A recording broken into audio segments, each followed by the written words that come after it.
আসসালামু আলাইকুম। প্রবাসী কল্যাণ ও বৈদেশিক কর্মসংস্থান মন্ত্রণালয়ের অফিস সহকারী কাম কম্পিউটার মুদ্রাক্ষরিক পদের নিয়োগ প্রশ্নের সম্পূর্ণ সমাধান দেখবেন এখন।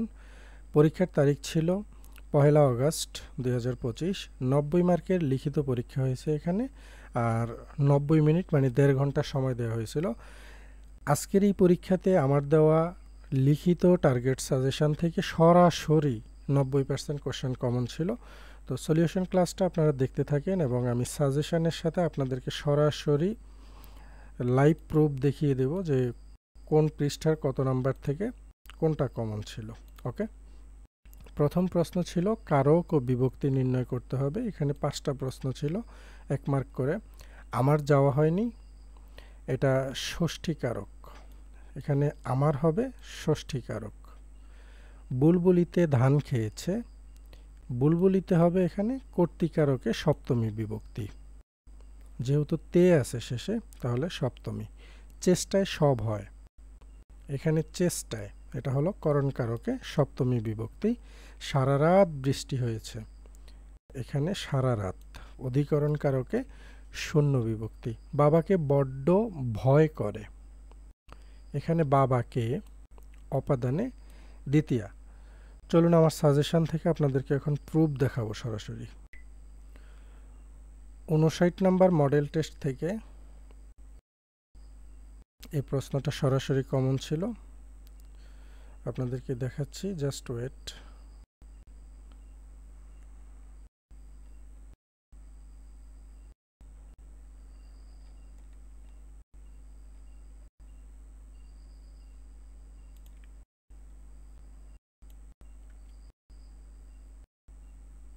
এই যে কারক বিভক্তি, এখানে খ নাম্বারটা কমন আসছে।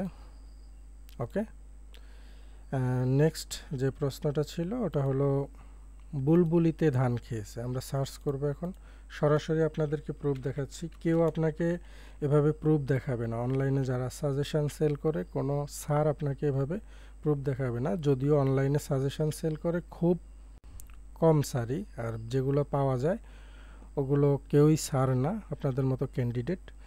442 নাম্বার প্রশ্ন থেকে কমন আসছে, বুলবুলিতে ধান খেয়েছে। এই বাক্যে বুলবুলিতে শব্দটি কোন কারকে কোন বিভক্তি? এটা কর্তৃকারকে সপ্তমী বিভক্তি। এটা এই যে পেজ নাম্বার নিচে দেখা যাচ্ছে 62 নাম্বার পেজ থেকে এটা কমন আসছে। নেক্সট প্রশ্ন হলো চেষ্টায় সব হয়। আমরা এটাও সরাসরি সার্চ করব, একটু ধৈর্য ধরেন। অনেকেই বলেন যে সাজেশন থেকে কমন আসবে কি আসবে না, এই ধরনের কনফিউশনের কারণে আপনারা সাজেশন ক্রয় করেন না বা বিভিন্ন জায়গা থেকে ক্রয় করে আপনারা প্রতারিত হন, কমন পান না, এই জন্য সাজেশন কেনার জন্য ভরসা পান না। তাদেরকে বলবো যে একটা স্যারের তৈরি করা সাজেশন ফলো করবেন। আমরা এই সাজেশনগুলো অনেক অ্যানালাইসিস করে অনেক যাচাই বাছাই করে তৈরি করি পরীক্ষার জন্য। দেখেন এটা মডেল টেস্ট 20 নাম্বার থেকে কমন আসছে, চেষ্টায় সব হয়। আশা করি আপনারা বুঝতে পারছেন আমাদের সাজেশনের কোয়ালিটি কেমন। 11 থেকে 20তম গ্রেডে যারা এমসিকিউ লিখিত প্রস্তুতি নিতে যাচ্ছেন বিভিন্ন মন্ত্রণালয়ের বিভিন্ন পদের, চূড়ান্ত প্রস্তুতি নেওয়ার জন্য আমার টার্গেট সাজেশন ফলো করতে পারেন। এই নাম্বারটাতে হোয়াটসঅ্যাপ দেওয়া আছে, হোয়াটসঅ্যাপে সরাসরি মেসেজ করলে হবে, অথবা আমাদের এই হটলাইন নাম্বার আছে, এই নাম্বারে যোগাযোগ করলে আমার একজন অ্যাডমিন আপনার সাথে কথা বলে আপনাকে এই সাজেশনগুলো দিয়ে দিবে। অবশ্যই এটা চার্জ প্রযোজ্য। বাবাকে বড্ড ভয় করে, এটাও আপনাদেরকে আমি লাইভ প্রুফ দেখাচ্ছি, জাস্ট ফর ওয়েট। বড্ড ভয় করে,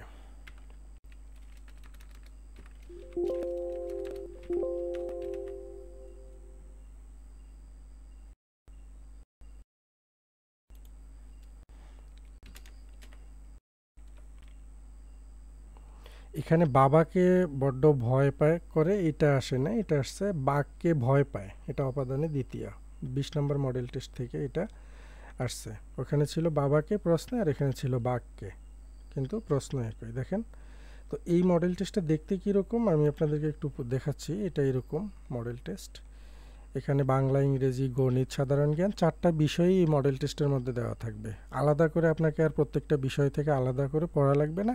এই মডেল টেস্টটা নিলেই হবে। এখানে 60টা মডেল টেস্ট থাকবে। এই 60টা মডেল টেস্ট যদি আপনি ভালো করে কমপ্লিট করতে পারেন 11 থেকে 20তম গ্রেডের যেই কোনো পরীক্ষার জন্যই আপনি চূড়ান্ত প্রস্তুতি নিতে পারবেন। হ্যাঁ, আমাদের নাম্বারগুলো তো অবশ্যই আমি দিয়ে রাখছি, এগুলোতে যোগাযোগ করলেই হবে। চলুন আমরা আবার সরাসরি সলিউশনে চলে যাই। বাক্য সংক্ষেপণ করুন। আপনাকে যে পণ্ডিত মনে করে, পণ্ডিতমন্য, পণ্ডিতমন্য, এটাও কমন আসছে। ইতিহাস রচনা করেন যিনি, ঐতিহাসিক। তার বংশ পরিচয় কেউই জানে না, অজ্ঞাত কুলশীল, এটাও কমন আসছে। সে বিষয়ে কোনো বিতর্ক নেই, বা যে বিষয়ে কোনো বিতর্ক নেই তাকে বলা হয় অবিসংবাদী। যে সকল অত্যাচার সয়ে যায় তাকে বলা হয় সর্বংসহা। এই যে 5টা বাক্য সংক্ষেপণ বা এক কথায় প্রকাশ, 5টাই আলহামদুলিল্লাহ আমার লিখিত সাজেশনটা থেকে কমন ছিল। অর্থসহ বাক্য রচনা করুন। গোঁফ খেজুরে, নিতান্ত অলস। তোমার মতো গোঁফ খেজুরে লোকের সাথে ব্যবসা করলে আর লাভের মুখ দেখতে হবে না। এটাও আপনাদেরকে লাইভ প্রুফ দেখিয়ে দিচ্ছি, যদিও এটা সময় সাপেক্ষ বিষয়। নিতান্ত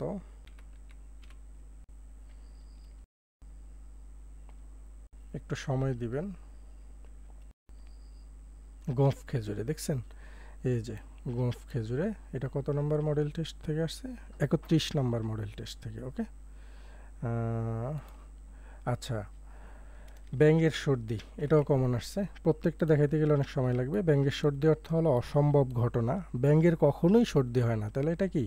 সম্ভব না, অসম্ভব ঘটনা। জেল খাটা আসামিকে দেখাও জেলের ভয়, ব্যাঙের আবার সর্দি। ঢাকের কাঠি মানে হলো তোষামুদে, এটাও কমন আসছে। টাকা পয়সা হয়ে গেলে ঢাকের কাঠির অভাব হয় না, তোষামুদে লোকের অভাব হয় না, মানে এক কথা চামচা লোকের অভাব হয় না। 2টি করে সমার্থক শব্দ লিখতে হবে। দিন, দিনের সমার্থক শব্দ আমরা দিবস লিখতে পারি অথবা দিবা লিখতে পারি।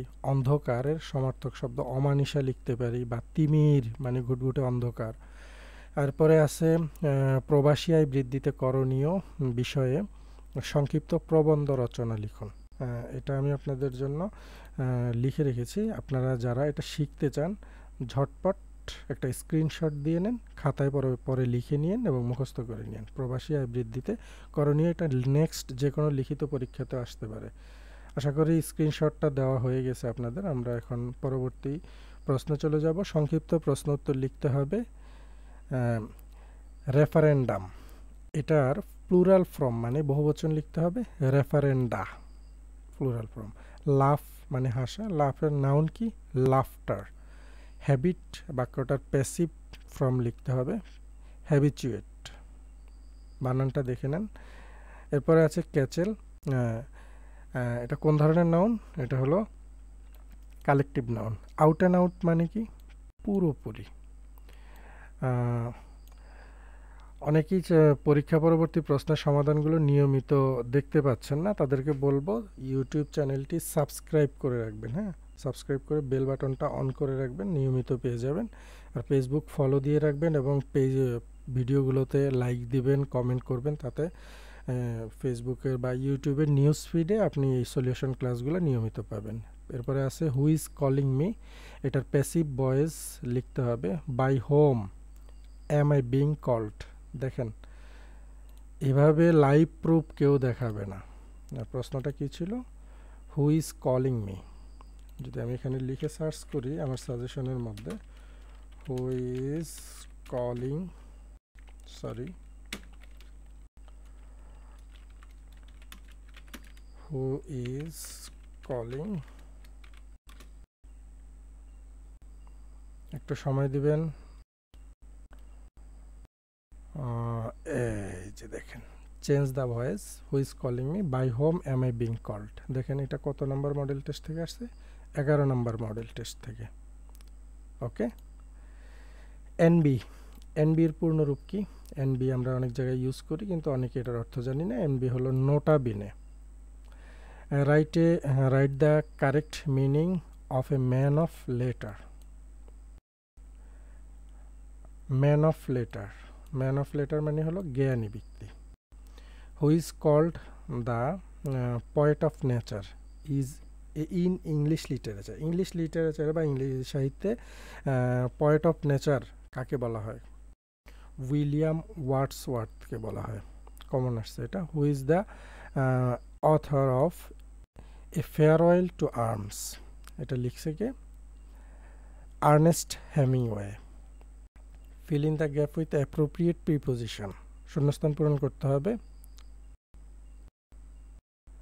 I am accustomed to such a life, এখানে হবে to such a life.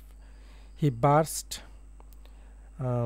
Dash লাফিং অ্যাট মে জোকস, এখানে হবে হি বার্স্ট আউট লাফিং। He is looking dash the newspaper, he is looking through the newspaper. He persisted in disturbing me, এখানে শূন্যস্থানে কি বসবে? ইন বসবে। Can you guys at her age, can you guys at her age, তুমি কি তার বয়স অনুমান করতে পারো? এরপরে আছে কি write the meaning of the following pairs. দুইটা শব্দ দেওয়া আছে যেগুলোর উচ্চারণ প্রায় সেম, যেমন এফেক্ট এ দিয়ে বানান হলে প্রভাবিত অর্থ হবে, আর ই দিয়ে বানান হলে হবে পরিণতি। ক্রপস CROPS এটা শস্য অর্থ, আর একটা হলো CORPS মানে হলো সৈন্যবাহিনীর ভাগ বিশেষ। মোরাল মানে হলো নৈতিক, আবার MORALE এই মোরাল অর্থ হলো মনোভাব। কোয়াইট মানে শান্ত, আবার এই কোয়াইট মানে হলো পরিপূর্ণভাবে। দেখেন বানান উচ্চারণ দুইটা একই, কিন্তু বানানে ব্যবধান আছে। হ্যাঁ, পরবর্তী আমরা প্রশ্ন সমাধানে যাব। টেম্পার বানান TAMPER, টেম্পার মানে হলো অনধিকার হস্তক্ষেপ করা, আর TEMPER টেম্পার মানে হলো মেজাজ। এরপরে right 5 sentence on climate change, জলবায়ু পরিবর্তন সম্পর্কে 5 বাক্যে লিখতে বলছে। দেখেন এই অনুচ্ছেদটাও আমার সাজেশন থেকে কমন ছিল হুবহু, আমি জাস্ট আপনাদেরকে একটু দেখানোর সুবিধার্থে বলতেছি। ক্লাইমেট যদি আমি লিখি,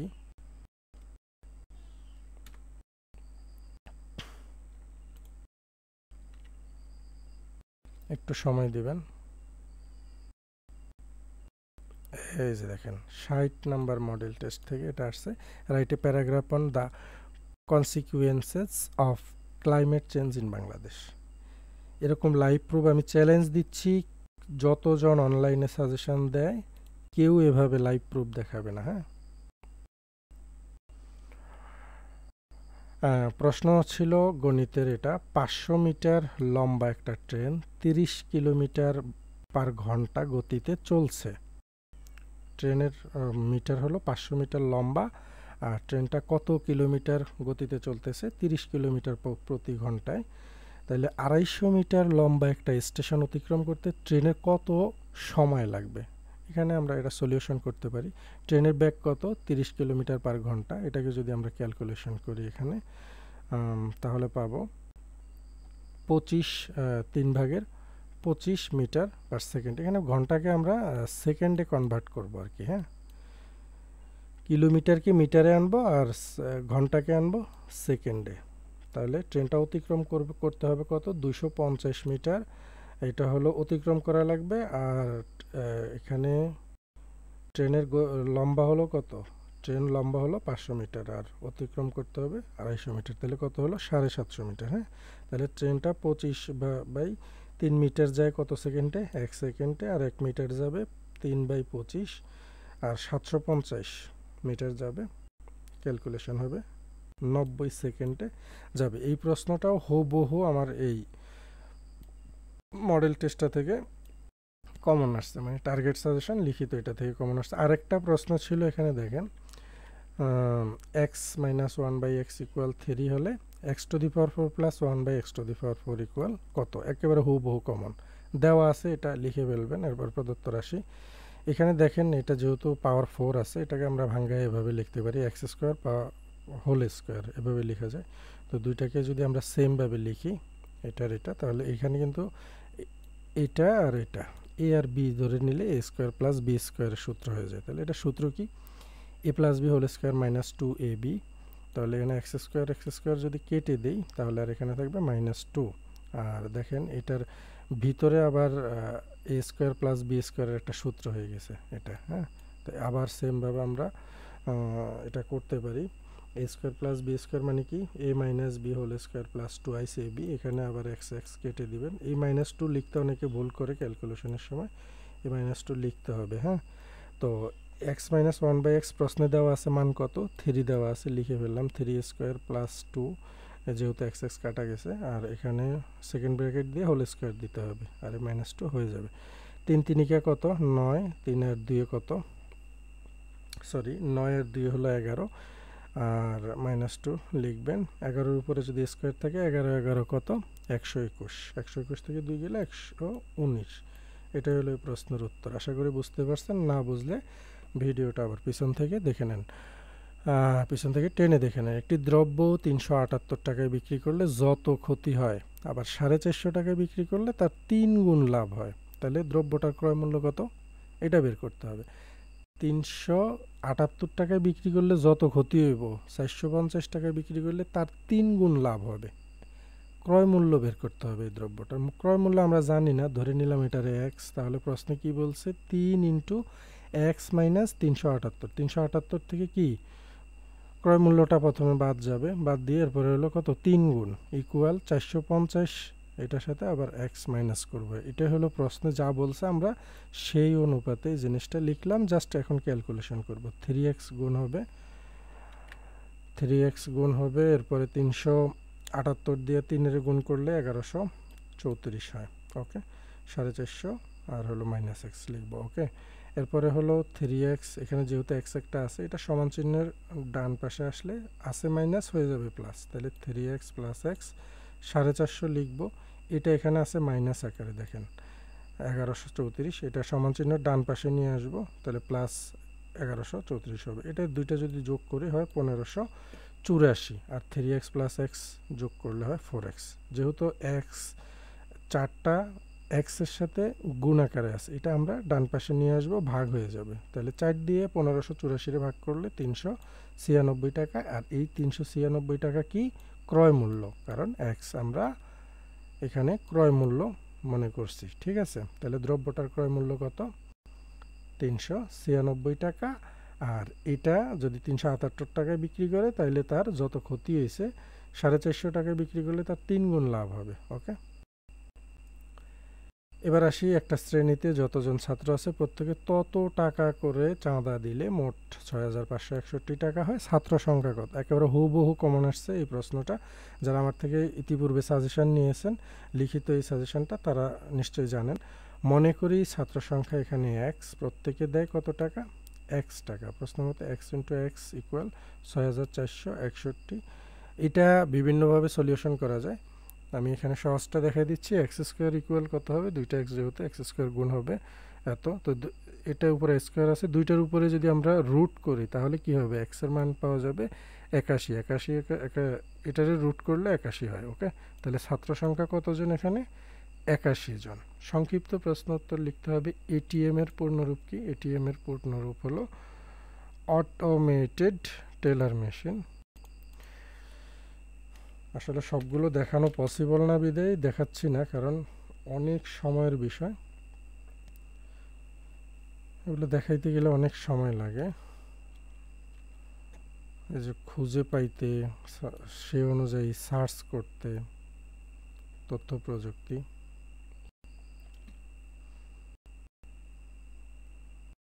এটা সার্চ করে বের করতে একটু সময় লাগবে। টিনের পূর্ণরূপ হলো ট্যাক্স আইডেন্টিফিকেশন নাম্বার। জাতিসংঘের নামকরণ করেন কে, জাতিসংঘ সনদ কবে স্বাক্ষরিত কার্যকর হয়, নামকরণ করছে হলো ফ্রাঙ্কলিন ডি রুজভেল্ট, আর এটা কার্যকর হয়েছে, জাতিসংঘ সনদ কার্যকর হয়েছে 1945 সালে অক্টোবর মাসের 24 তারিখে, হ্যাঁ।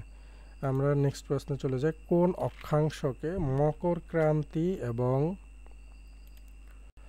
কোন অক্ষাংশকে কর্কট ক্রান্তি বলা হয়?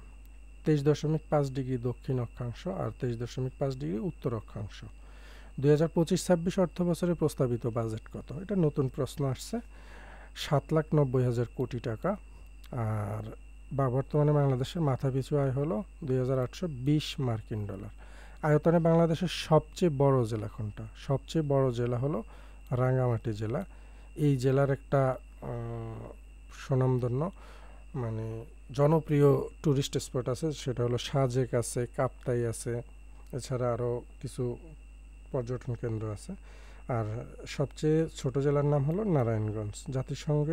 জাতীয় স্মৃতিসৌধ ও কেন্দ্রীয় শহীদ মিনারের স্থপতিকে? স্মৃতিসৌধের স্থপতি সৈয়দ মাইনুল হোসেন, আর শহীদ মিনারের স্থপতি হলো হামিদুর রহমান। পরবর্তী প্রশ্নটা হলো, পদ্মা নদী বাংলাদেশের কোন জেলা দিয়ে প্রবেশ করছে? রাজশাহী জেলা দিয়ে। বাংলাদেশ ও মায়ানমারকে বিভক্তিকারী নদীর নাম হলো নাফ নদী। এই নাফ নদী আমাদের অনেক সর্বনাশ করছে। এই নদী দিয়ে বেশিরভাগ চোরাকারবারি হয়, বা এই নদী দিয়ে আবার যে রোহিঙ্গারা বাংলাদেশে প্রবেশ করছে, এই নদী দিয়ে মাদক আসে। যতটা উপকার ততটা আবার ক্ষতিও আছে। আইসিসি অ্যান্ড ফিফা এর সদর দপ্তর কোথায় অবস্থিত? আইসিসি দুবাই, সংযুক্ত আমিরাত, জুরিখ, সুইজারল্যান্ড। 2024 সালে শান্তিতে নোবেল পুরস্কার পেয়েছে কে? নিহন হিদেনকিও। আর তিনি কোন দেশের নাগরিক? জাপানের নাগরিক। বাংলাদেশের জাতীয় পতাকার ডিজাইনার কে? কামরুল হাসান হলো ডিজাইনার। জাতীয় পতাকার দৈর্ঘ্য আর প্রস্থ অনুপাত কত হবে? 10:6, বা আরও ছোটো করে লিখলে 5:3 হয়। আপনি এটা লিখলেও উত্তর সঠিক, এটা লিখলেও সঠিক। তো এই ছিল আজকের প্রবাসী কল্যাণ ও বৈদেশিক মন্ত্রণালয়ের অফিস সহকারী কাম কম্পিউটার মুদ্রাক্ষরিকের প্রশ্ন সমাধান। যাদের সাজেশন প্রয়োজন এতক্ষণ ধরে দেখলেন, যারা নিতে আগ্রহী তারা আমাদের এই হোয়াটসঅ্যাপে যোগাযোগ করবেন অথবা হটলাইনে কল দিবেন। আপনাদের সাথে আমার একজন অ্যাডমিন কথা বলে আপনাদেরকে সাজেশন দিয়ে দিবে। সাজেশনের অবশ্যই একটা চার্জ প্রযোজ্য। পিডিএফ নিতে পারবেন হোয়াটসঅ্যাপে, প্রাইস পড়বে 200 টাকা। আর কুরিয়ারে যদি শিট নেন সেক্ষেত্রে হোম ডেলিভারি নিতে পারবেন, ডেলিভারি ম্যান দিয়ে আসবে, সেক্ষেত্রে খরচ সহ টোটাল 360 টাকা প্রাইস পড়বে। এতক্ষণ যারা সাথে ছিলেন সবাইকে ধন্যবাদ জানিয়ে আজকের মতো ক্লাসটি শেষ করছি। আল্লাহ হাফিজ, আসসালামু আলাইকুম।